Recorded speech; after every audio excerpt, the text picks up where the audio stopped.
Hey everyone, it's Sean O'Connell, the managing director here at CinemaBlend, and Star Wars The Rise of Skywalker is now in theaters, which means we get to talk about the ending. And it's not just the ending of this film, but the ending of the entire saga that started all the way back in 1977 with Star Wars Episode 4, A New Hope.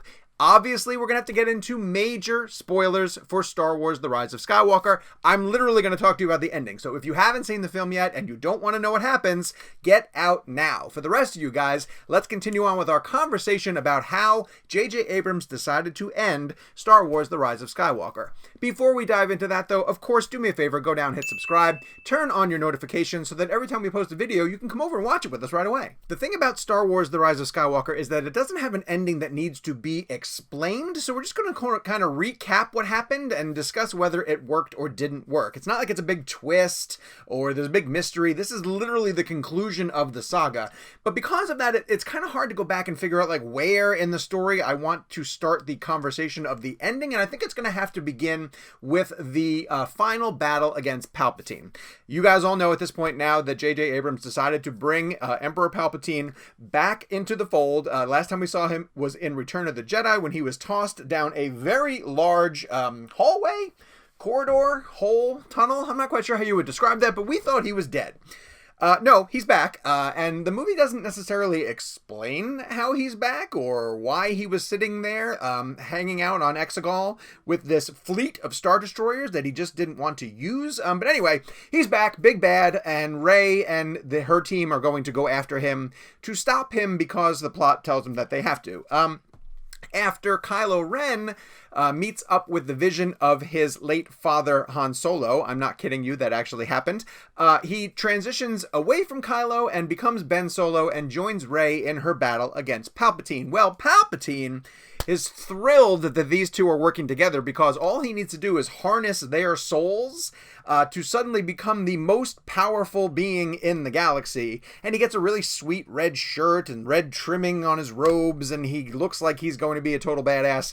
But Rey figures out that if she can channel the forces of all the, no pun intended, deceased Jedi, and in that point, in a nice bit of fan service, which we're going to get into later, all the voices of the former Jedis tell her to rise up to defeat Palpatine. She uses Luke's lightsaber and Leia's lightsaber, which we learn about over the course of this movie, to form an X that blocks Palpatine's lightning bolts, pushes them back into Palpatine. She has her I am Iron Man moment. I kid you not, literally, it's the I am Iron Man moment that Tony Stark had in Avengers Endgame, only she says I am the last Jedi, and then is able to defeat Palpatine, and everyone's super happy because this threat that we didn't realize was still around in the galaxy is now gone once again. Literally, it's that simple. She's able to just sort of harness all the power of the Jedi and defeat Palpatine, who has been in hiding this entire time, but decided to come back just because I assume JJ thought he needed a big bad that people would recognize. So, yeah, that's what happened. That's the battle against Palpatine. As you guys can probably tell by now, I'm not quite happy with the way that The Rise of Skywalker ended, and it just kept getting worse after Palpatine was defeated. You guys can disagree with me. Go down to the comments. Tell me if you think that this really worked for you guys. But from the moment that Palpatine was defeated by Rey with a boost from Ben Solo, I really felt that the movie, which was already overwhelmed by fan service, really shifted into hyperspace hyperdrive, and delivered all of the things on a checklist that J.J. Abrams thought every Star Wars fan wanted to see in this conclusion, starting with the Reylo kiss. So Rey essentially has to heal Ben Solo, and she transitions her energies to him. She's dead from the battle with Palpatine, and Ben realizes the only way that he can bring her back is to use this healing factor that we've now seen Jedi be able to use. So Ben heals Rey, brings her back to life. She recognizes that he's no longer Kylo Ren, that he's Ben, and she says, Ben, looks him in the eyes, recognizes, oh, he's back, and she's alive, but they recognize that, they need that kiss. There has to be a kiss that has to happen between these two because Twitter has been asking for it for literally 2 years as a hashtag, Reylo, that people who want to see these two get together have been using, and so J.J. Abrams allows them to kiss. It is the weirdest kiss I've ever seen in my entire life. There's no romantic reason for these two to be together. There's no emotional reason for these two to be together. They have just survived what is one of the most harrowing experiences, defeating one of the most evil forces in the galaxy. She was just dead, and they've been enemies literally up until this point. Totally conflicted antagonists, protagonists. They cannot figure out like what they're supposed to be. And they kiss, again, literally just because JJ looked at the checklist and thought, oh, well, the Reylo fans want them to have this. I will give them this kiss. Total fan service. It gets worse. During the celebration, when everybody's getting together and saying, we defeated the Empire, the Imperial force is gone, and we can all celebrate. They head down to Endor, and they're doing a little dance. Someone turns to Chewbacca and says, Chewbacca, I think you need this. I think you've earned this, and hands him Han Solo's medal. I guess for some people, touching, emotional, sure, I get it. But to me, it just read like J.J. Abrams trying his best to fix every problem that Star Wars fans have had with the Star Wars franchise over the years. Because if you remember, there's a huge complaint at the end of A New Hope that Luke got a medal and Han got a medal, but Chewie did not. And so by the end of this movie, because J.J. is running around with a Band-Aid trying to fix every single problem that Star Wars has had over the past 42 years, Chewie ends up getting a medal. These are fan service things that I think are rooted really deeply in the culture of Star Wars fans. But there was another bit that was included in the very end of this movie that I felt was a misrepresentation of how it was going to be included in the movie, and that was a kiss between two female pilots that J.J. Abrams has been saying was going to be inclusion for the LGBTQ community, and I felt like it went by way too fast to actually be considered monumental or significant in the way that Star Wars wants it to be. It's one of those moments that happens so quickly that if you weren't even paying attention, you might not have even realized that it was the first kiss between two female characters or two male characters in any of the Star Wars films, and that's monumental. It's a huge step forward, and it's progress, but again, because it happens so rapidly and wasn't really important to the plot or wasn't significantly featured in the movie, it's literally a blink and you missed it moment, then I feel that by JJ going out and saying in interviews before the movie comes out that there's going to be representation and the LGBTQ community is going to be really proud and happy with the way that they're being represented in the film is a miscalculation. That takes us to the final scene of the movie, which ends up explaining what the title is.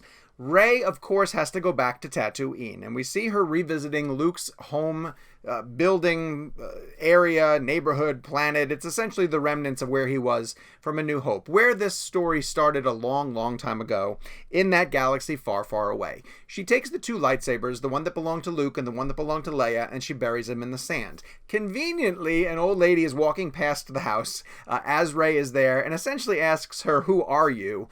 Which is a huge question that, Star Wars fans have been asking ever since Rey was introduced in Star Wars The Force Awakens. Of course, she has to say, my name is Rey. The lady says, Rey who?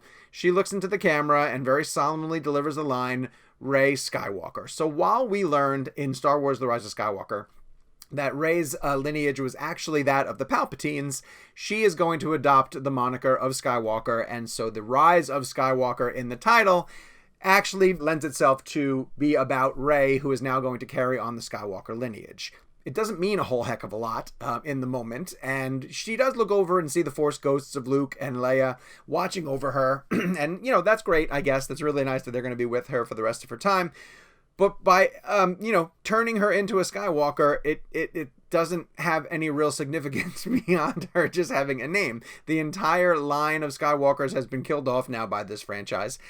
Ben Solo has to fade away. Han Solo was killed by his son. Leia dies in the course of this movie too. Luke faded away at the end of The Last Jedi. They're all gone. Anyone of importance who would be really significant to that storyline has been passed away. And Rey, who someone pointed this out in a Twitter post, started as a girl alone in a desert, ends the saga as a girl alone in a different desert. And I'm not quite sure if that's the button on this entire saga that fans were looking for. I want to step back and take a larger point about this ending. It was both a disappointing ending for the initial trilogy that was started with The Force Awakens, and also a disappointing finale for the overall 9-film saga. The trilogy that started with The Force Awakens has been slowly but surely painting its main characters into a corner. They eliminated Han Solo in The Force Awakens, and again, that was narratively important at that point for Kylo Ren to kill off his father, so that the idea of Ben Solo was gone and he was going to be Kylo Ren forever. Last Jedi decided it was going to get rid of Luke Skywalker. It was interesting, like, this trilogy set up as like Force Awakens is a Han movie, Last Jedi is a Luke movie, and this was supposed to be a Leia movie. But at the end of each of those movies, it killed off its main characters. Han died, Luke died, and I don't know what they were going to do for Princess Leia, but unfortunately the franchise was sort of backed into a difficult position because Carrie Fisher herself passed away. I understand that there wasn't much they could do about that, and we do see Carrie in some unused footage from The Force Awakens to give her somewhat of a performance here in The Rise of Skywalker. But by the time you got to the end of this movie, it was a really strange place to be in because the main characters from the main trilogy that we cared about, Luke, Han, and Leia, had really been marginalized and put on the back burner in favor of characters that we didn't care as much about. Rey, Kylo, Finn, and Poe, who completely get wasted, and the movie was still introducing new characters to the mix, making it even more convoluted than we even cared to, instead of buckling down and focusing on either Rey or Kylo because they weren't able to focus on Luke, Han, and Leia. I don't want to make the comparison to Avengers Endgame that strong because they're completely different franchises, but what I give Endgame a lot of credit for is that it paid tribute to the 5 main Avengers that launched that franchise in Endgame and brought closure to a 23-film arc, which was pretty remarkable in my opinion. Rise of Skywalker has a hard enough time ending the trilogy that started with Force Awakens. It's not a really great, satisfying conclusion to that storyline, and it's even less of a satisfying conclusion to the overall 9-film arc, so to me it's a whiff on both fronts. Now it's your turn to tell me how wrong I am. Maybe you went to go see Star Wars The Rise of Skywalker and it was everything that you wanted it to be, and in that case I'm truly jealous because I wanted this movie to work. I liked The Force Awakens a lot. I think JJ did a great job of kicking the franchise off, and I love the places where Rian Johnson went in The Last Jedi. I'm not going to knock this trilogy because those 2 films are both really, really good. I just was not expecting this disappointing finale. So now it's time to tell me if you agree or not. Go down to the comment section, weigh in on the ending of Star Wars The Rise of Skywalker. Was it everything that you wanted? Was it disappointing in the way that it sort of moved me that way? I want to hear from you guys right now, so go down, tell me what you thought about it. I will promise to engage with you guys, interact in the comments. We can discuss this, hash it out in a rational way, just like everybody does on the internet. While you're down there, hit subscribe and turn on your notifications. We're posting videos like this all the time. A lot of them are about Star Wars, so you're going to want to watch all of them when they post on CinemaBlend's YouTube page.